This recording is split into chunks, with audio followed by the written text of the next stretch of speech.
মোগল শাসনামলে ভারতের ইতিহাসে একটি তাৎপর্যপূর্ণ অধ্যায়। সুবিশাল শৌর্যবান মোগল সাম্রাজ্যের প্রতিষ্ঠাতা ছিলেন বাবর। প্রখ্যাত ব্রিটিশ নৃবিজ্ঞানী ও প্রাচ্যবিদ এডওয়ার্ড লেন পুল বলেছেন, বাবর সম্ভবত প্রাচ্যের ইতিহাসের সবচেয়ে চিত্তাকর্ষক চরিত্র। জহিরুদ্দিন মুহম্মদ বাবর ভারতীয় উপমহাদেশে পরাক্রমশালী মোগল সাম্রাজ্য প্রতিষ্ঠা করেছিলেন। তিনি শুধু ঐতিহাসিক চরিত্র নন, বিতর্কিত বটে। 14 ফেব্রুয়ারি ছিল ভ্যালেন্টাইন্স ডে। কিন্তু এই দিনটি যে এক ঐতিহাসিক ব্যক্তিত্বের জন্মদিনও বটে, সেটা খুব কম মানুষই জানেন। তিনি মহান বীর সম্রাট তৈমুর লংয়ের বংশধর। বাবর জাতিতে ছিলেন উজবেক, আর সে কারণে এখনও বাবরকে উজবেকিস্তান ও কিরগিজস্তানে একজন জাতীয় বীর হিসেবে স্মরণ করা হয়। আধুনিক উজবেকিস্তানের ফারগানা উপত্যকার আন্দিজানে 1483 খ্রিস্টাব্দের 14 ফেব্রুয়ারি তার জন্ম। উত্তরাধিকার সূত্রে বাবর ছিলেন ফারগানা উপত্যকার ওশ রাজ্যের অধিপতি।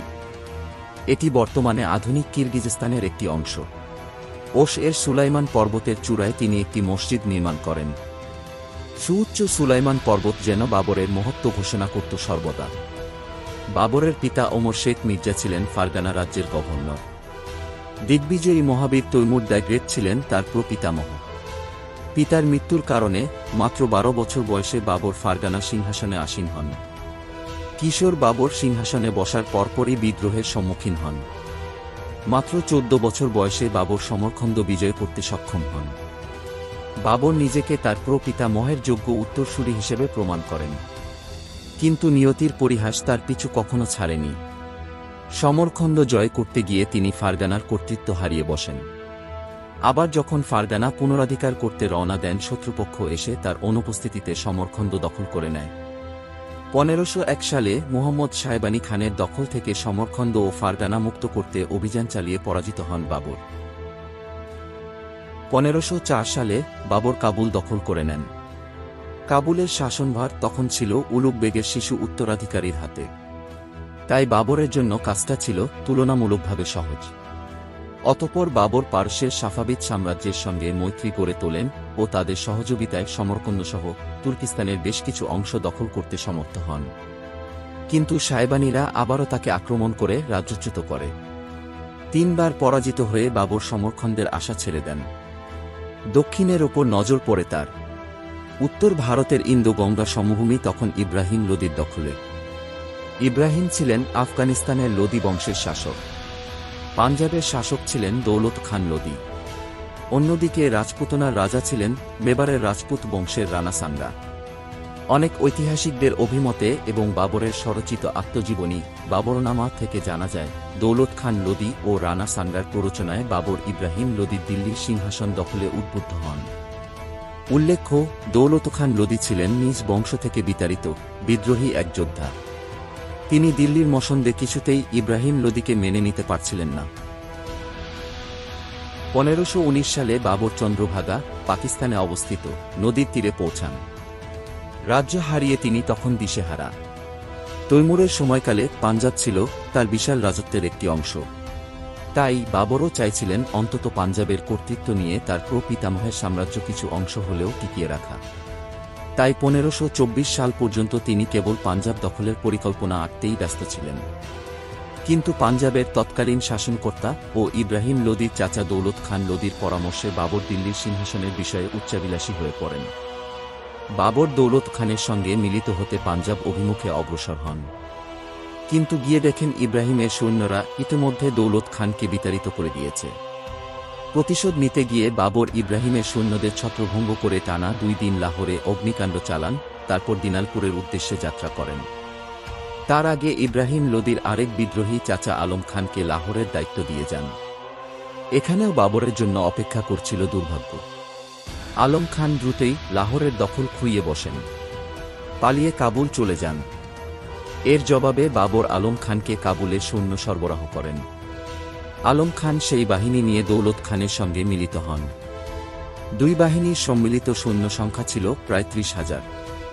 বিশাল সৈন্যবহর নিয়ে তারা সহজেই ইব্রাহিম লোদিকে দিল্লিতে পরাজিত করতে সক্ষম হন। কিন্তু জয়ের পর দৌলত খান আলম খানের সেনাদের নিজ দলে ভাগিয়ে নিয়ে পাঞ্জাব ফিরে যান। বাবর বুঝতে পারলেন তাকে পাঞ্জাব ছেড়ে দেওয়ার কোনো পরিকল্পনা দৌলত খানের নেই। 1525 সালে বাবর দৌলত খানকে শায়েস্তা করার জন্য পেশোয়ার থেকে লাহোরে যুদ্ধযাত্রা করেন। বাবরের শক্তিশালী সেনাবাহিনীর সামনে দৌলত খান অসহায় আত্মসমর্পণ করেন ও বাবরের কাছে প্রাণভিক্ষা চান। বাবর দৌলত খানকে মাফ করে দেন। বাবর ভাবলেন, এবার ইব্রাহিম লোদির সঙ্গে সব হিসেব চুকানোর সময় এসেছে। তিনি শিরহিন্দ হয়ে দিল্লির পথে যুদ্ধযাত্রা আরম্ভ করলেন। 20 এপ্রিল 1526 সালে পানিপথে বাবরের বাহিনী ইব্রাহিম লোদির বিশাল সৈন্যদলের মুখোমুখি হল। ঐতিহাসিকভাবে এই যুদ্ধই পানিপথের প্রথম যুদ্ধ হিসেবে স্মরণীয় হয়ে আছে। ইব্রাহিমের সৈন্য সংখ্যা ছিল প্রায় লাখখানেক। তার সেনাবাহিনীতে ছিল যুদ্ধের প্রশিক্ষণপ্রাপ্ত 100টি হাতি। তবুও এই বিশাল সৈন্যবাহিনী নিয়ে বাবরের রণকৌশলের সামনে পরাজিত হতে হয় তাকে। বাবরের সৈন্যরা ইব্রাহিম বাহিনীকে চতুর্দিক থেকে ঘিরে ধরে। তাদের কামানের গোলায় অসহায়ভাবে প্রাণ হারায় ইব্রাহিমের সৈন্যদল। হাতিগুলো প্রচণ্ড ভয়ে ছত্রভঙ্গ হয়ে পড়ে। ইব্রাহিম লোদি যুদ্ধের ময়দানেই নিহত হন।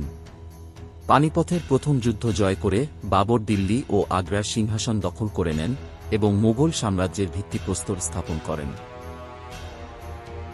সাম্রাজ্য প্রতিষ্ঠার পর রাজপুত রাজা রানা সাঙ্গার মতো অনেক হিন্দু রাজা বাবরকে বাদশাহ হিসেবে মেনে নিতে পারেননি। একজন বিদেশী হবেন হিন্দুস্তানের সম্রাট, এ ধারণার বিরোধী ছিলেন তারা।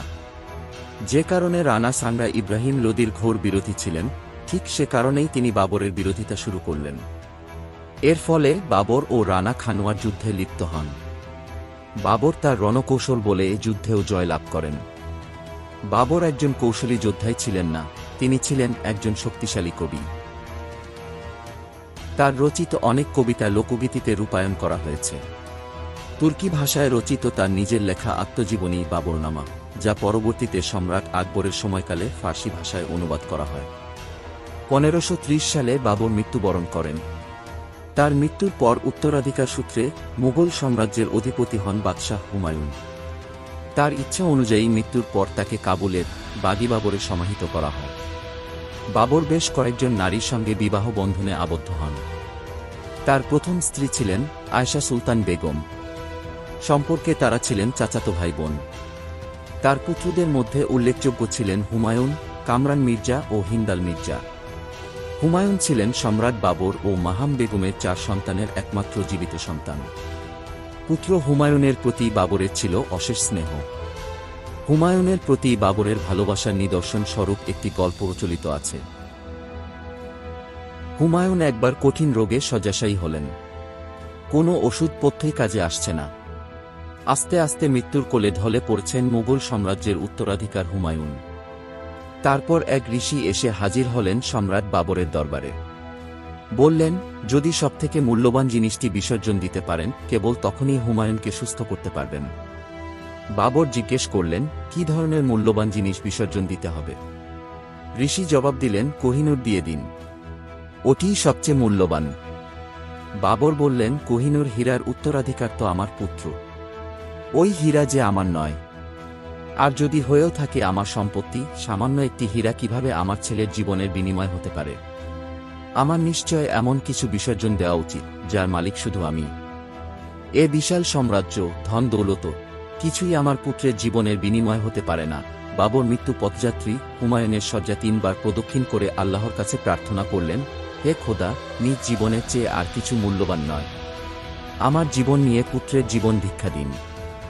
ধীরে ধীরে হুমায়ুন সুস্থ হয়ে উঠতে লাগলেন এবং বাবর রোগাক্রান্ত হয়ে শয্যাশায়ী হলেন। কিছুদিন পর মারা যান তিনি। প্রচলিত এ গল্পের সত্যতা উদ্ঘাটন করা গবেষণার বিষয়। তবে এ কথা অস্বীকার করার উপায় নেই যে সম্রাট বাবর ছিলেন কোমলতা ও কাঠিন্যের মিশ্রণে করা অনমনীয় এক চরিত্র। আজকে এই পর্যন্তই। এতক্ষণ আমাদের সঙ্গে থাকার জন্য অসংখ্য ধন্যবাদ। ভিডিওটি ভালো লাগলে লাইক করুন, শেয়ার করুন এবং চ্যানেলটি সাবস্ক্রাইব করুন।